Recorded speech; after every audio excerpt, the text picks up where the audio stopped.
which right now is not operational and therefore is not viable for this particular effort that we are carrying out.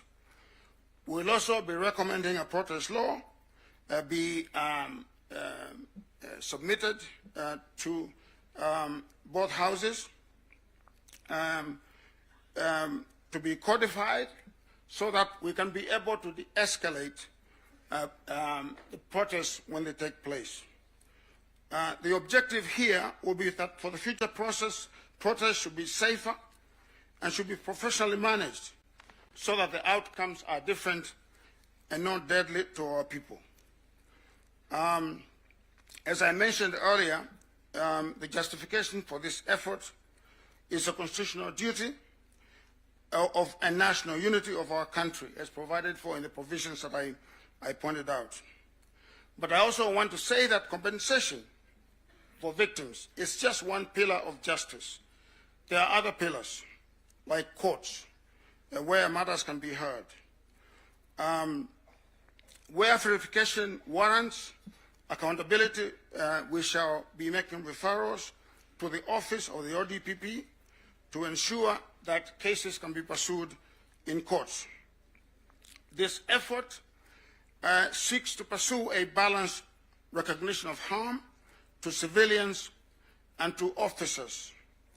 It does not assign any collective blame, and hence it is evidence-led and seeks to pursue a humane redress for the harms suffered.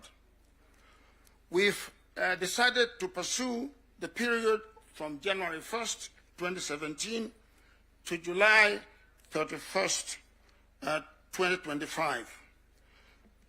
This period we think is long enough, but also short enough to be manageable.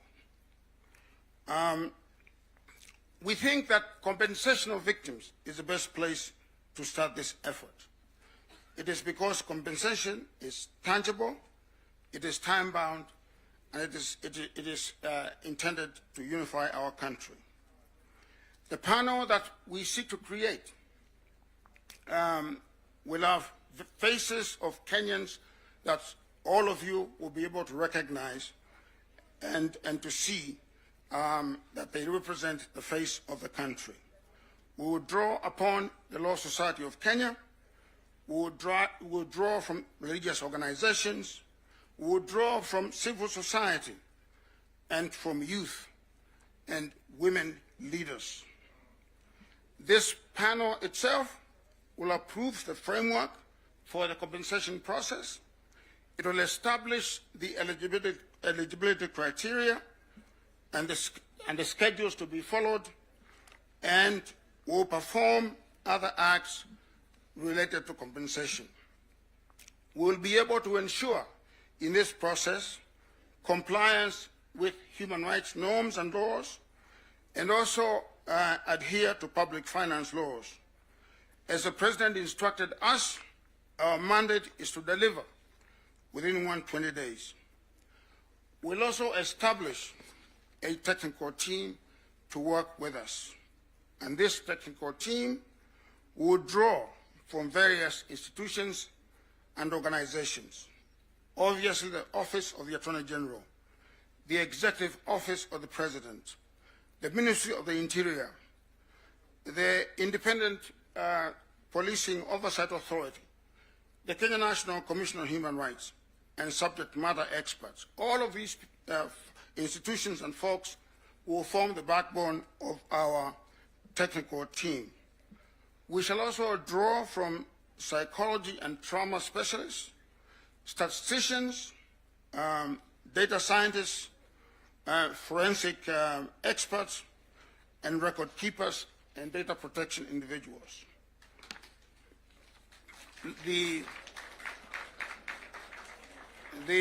I suppose that is a warning. The Secretariat will be domiciled at the Office of the President. I just want to say that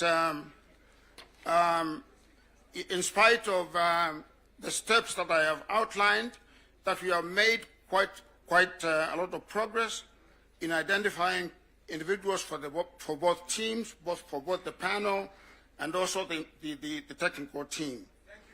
And I expect that we shall be announcing this panel by the end of this week.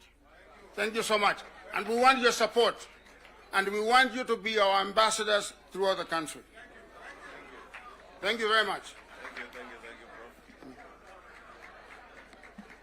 Thank you, Prof. Asante. Asante. A hand of applause for Prof and Daktari Agnesani. Professor? Prof.